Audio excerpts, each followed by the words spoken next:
धोखा किया उस मजलूम के साथ, यहां से कहा कि तुम्हें वीजा दे दिया है, और उस धोखे में शहाब चतुर टीम के लोग, हम जाएंगे अभी पंजाब पुलिस के डीजीपी के पास, जिन्होंने धोखा दिया वो ये ना समझे कि वो बख्शे जाएंगे। एक एक बंदे का नाम, उसके सारे फोन, उसकी डिटेलें, सब कुछ कहेंगे हम अपनी। तो दोस्तों कैसे मैं आपके एक नई वीडियो में, मैं हूं शाकिर आपका दोस्त, एक नई वीडियो के साथ फिर से हाजिर हूं। तो दोस्तों अब एक न्यूज़ निकल के सामने आ रही है कि शहाब चतुर जो हज पैदल के लिए रवाना हुए थे, उनको पाकिस्तान वालों ने कि वीज़ा देने से पहले मना कर दिया था, फिर हाँ बोल देता है और फिर मना कर दिया था। लेकिन अब वीज़ा होने के बाद अब उनको अंदर एंट्री, अब वीज़ा होने के बाद उनको अंदर जाने दे दिया है। और अब उन्होंने ये करा है कि उनको आगे जाने के लिए पैदल यात्रा करने के लिए मना कर दिया और उनको बाय प्लेन ईरान छोड़ दिया गया है। अब ये देखो, ये होते हैं जो ऐसे लोग जो खुद की पहले हाँ बोलते हैं फिर ना बोलते हैं, लोगों का क्या भरोसा।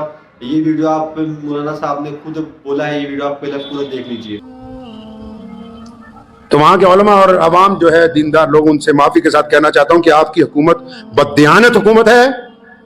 और शहाब चतुर का जो हज खराब किया पैदल, आप सोच रहे होंगे पैदल कैसे खराब किया, इस नियत के साथ चला कि केरला से मक्के पैदल चलना है। यहां जब अमृतसर से वाघा से एंट्री हुई, दूसरे दिन सुबह को उसे जबरदस्ती रोते हुए को, बिलबिलाते हुए को पकड़ के लाहौर एयरपोर्ट से ईरान की फ्लाइट में बिठा के पाकिस्तान से बाहर निकाल दिया गया। ये कौन सी मुसलमान हुकूमत है जो एक मुसलमान को पैदल चलने का रास्ता अपने मुल्क में से नहीं दे सकती?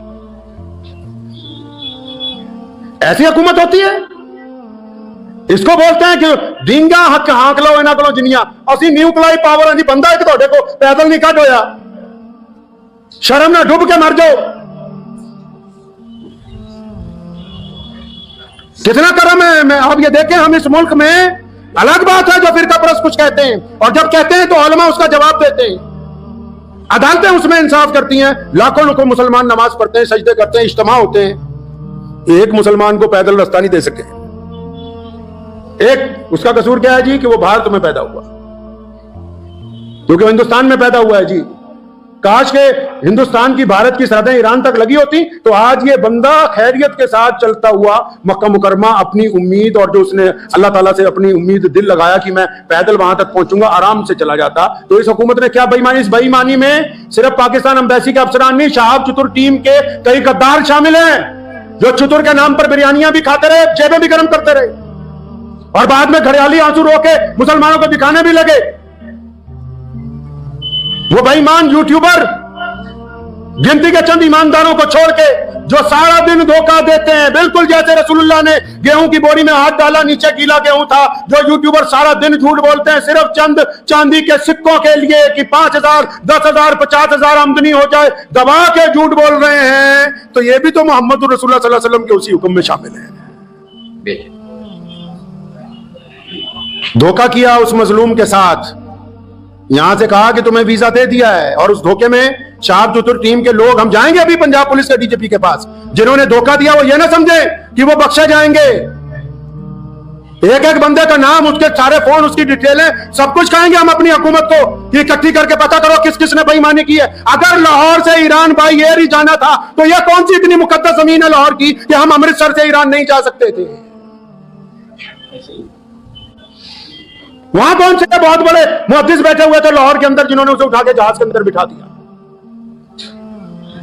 आज भी यूट्यूबर झूठ बोल रहे हैं जी, सुभान अल्लाह, माशाअल्लाह। वो बताओ कि रो रहा है, बताओ कि बिलख रहा है, बताओ कि उसकी उम्मीदों पर पानी फेरा गया, बताओ कि उससे बेईमानी की गई, बताओ कि शहाब चतुर को धोखा दिया गया, क्यों नहीं बोलते?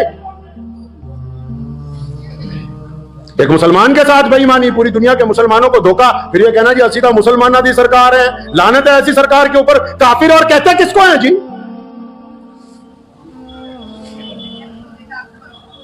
उम्मीदों पर पानी फेरा, जबरदस्ती की।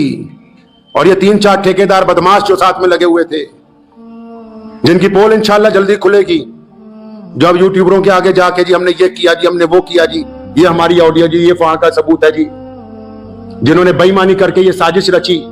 क्यों भेजा हमारे मुल्क के एक आदमी को धोखे से पाकिस्तान? अगर उसने रास्ता देना ही नहीं था, अगर वो उसको पैदल ताफ्तान तक पहुंचा ही नहीं सकते थे, अगर वो अपने मुल्क में, हमारे मुल्क में 3,000 किलोमीटर चला वो बंदा केरला से लेकर अमृतसर तक, कदम कदम पर तमाम मजहबों के लोगों ने, मुसलमानों ने तो करना ही करना था, तमाम रियासतों की हुकूमत ने इस बात का ख्याल रखा कि चतुर आराम से गुजर जाए, चतुर को तकलीफ ना हो कि एक बंदा हज करने के लिए जा रहा है, तुम उसको चंद किलोमीटर अपने मुल्क में चलाने के बाद ज्यादती करते हो और फिर ये कहते हो कि मुसलमान है। मैं वहां के भी उलमा से जो दयानतदार लोग हैं उनसे गुजारिश करूंगा कि जो बेईमानी कर रहे हैं वहां बैठ के, इनकी पोल खोलिए, कम से कम पता लगे कि हक पसंद कौन है, बेईमान कौन है।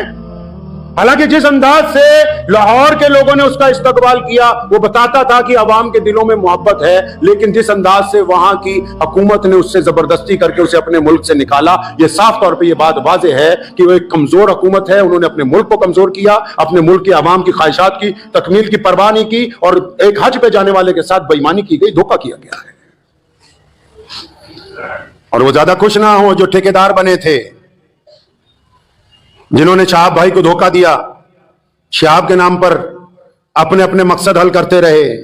हमारे मुल्क के इस नौजवान के साथ जो बेईमानी की गई है, इसके मुतालिक इंशाअल्लाह ताला हाई लेवल इंक्वायरी होगी। आप उस रात को तो ये किस्सा इसलिए सुनाया, पूरी दुनिया परेशान है, कोई समझ रहा वहां जा रहा, कोई वहां जा रहा। अल्लाह के बंदे इधर पहुंचा उधर बेईमानी, ये हमारा शेवा है, ये गुनाह हो गया। हिंदुस्तान में भारत में कुछ हो जाए, पाकिस्तान का मीडिया पूरा शोर मचा के ये हो गया जी वो हो गया। तुमने एक भारत के मुसलमान के साथ क्या किया बताओ भाई, क्या किया उसके साथ तुमने? वहां क्यों रहता हुआ गया है वहां से? वो क्यों नहीं वो पैदल चल सकता था उन सड़कों के ऊपर? आज मैं जिम्मेदारी से बैठ के कहता हूं, आज अल्लाह का शुक्र इस बात पे अदा करता हूं कि 1947 में मुजाहिद आजादी रईसुल अहरार मौलाना हबीबुर रहमान लुधियानवी ने इसी जामा मस्जिद से कहा था कि इस मुल्क का क़याम ना करो, और जब हो गया फरमाया मैं वहां नहीं जाऊंगा। ये अल्लाह का शुक्र रहा कि हम इस जमीन पर हैं, गर्चे हमारी तादाद कम है लेकिन इज्जत के साथ 5 वक्त अज़ान देके नमाज पढ़ते हैं। किसी मुसलमान के साथ कभी धोखा देने की नौबत नहीं आती है। इसलिए आप भी याद रखें, शहाब चतुर को दुआओं में तो याद रखें, लेकिन अपनी जाती जिंदगी में ये बात सीख लीजिए, अपनी जाती जिंदगी में ये बात सीख लीजिए।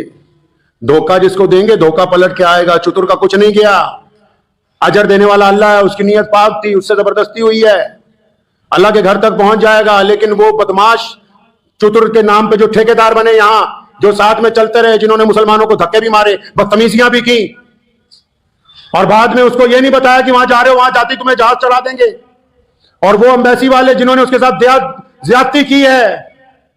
और चलो तुमने अपनी हुकूमत को खुश कर लिया सो कर लिया, अल्लाह ताला तो उत्ते बैठा है ना, फिर जवाब तो उधर देना है ना, खुदा नु वो तो मौजूद है ना। अल्लाह तबारक व तआला की जात तो देख रही है। तुमने जो बदमाशियां की हैं, उस मजलूम के साथ जो धोखा किया, बेईमानी की है, और ये यूट्यूबर जो झूठ बोल बोल के पैसे कमा रहे हैं, ये पैसा अस्पतालों में जाना है। एक हाजी के नाम पर झूठ बोल बोल के जो दौलत इकट्ठी कर रहे हो, ये काम आने वाला नहीं है। दौलत किसी का काम नहीं आई, और मेरे रसूल सल्लल्लाहु अलैहि वसल्लम ने दौलत को पसंद नहीं किया। इसीलिए आज जुमे की नमाज से पहले आज के खुतबे में यह बात आप हज़रात को बताई कि शहाब के साथ हुआ क्या। वो ईमानदारी के साथ चला, पड़ोस के मुसलमान मुल्क ने एक मुकद्दस सफर को बेईमान बना दिया, एक मुकद्दस सफर पर दाग लगा दिया। कभी कहा कि लेटर ले आओ, कभी कहा ईरान का वीजा ले आओ, कभी कहा आज चलेंगे कल चलेंगे। साथ में जितने लगे हुए थे खाने पीने वाले, उनकी तो मौज लग गई, उनको तो फायदा हो गया। वो कहते ना, चमन के वो खुद परस्त माली जिन्हें खिजार आस आ गई हो। समझ आई है शेर की नहीं आई? कहते जो चमन होता है ना बागीचा, तो कोई बागीचा जब उजड़ जाता है ना, उसमें एक माली रहता है देखभाल के लिए, उसमें एक माली होता है। चमन के वो खुद परस्त माली जिन्हें खिजार आस आ गई हो, मतलब एक बाग है बहुत बड़ा उजड़ गया, तो उसका जो देखभाल करने वाला है ना, वो कहता है भी इतना फल तो दरख्त से आ रहा है रोजाना हर सीजन में कि मेरा गुजारा हो रहा है। अगर ये बाग ठीक हो गया तो लोगों को फायदा होगा, बाग ठीक हो गया तो मालिक को फायदा होगा। चमन के वो खुद परस्त माली जिन्हें खिजार आस आ गई हो, वो क्यों कर ये दुआ करेंगे चमन में फसलें बाहर आए।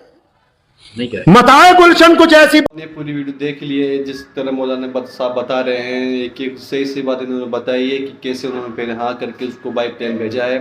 तो अगर आपको व्लॉग पसंद आया तो ये आपको लाइक करें, शेयर करें, और नेक्स्ट वीडियो के लिए आपको अच्छे अपडेट मिलते हैं नेक्स्ट वीडियो। सो बाय।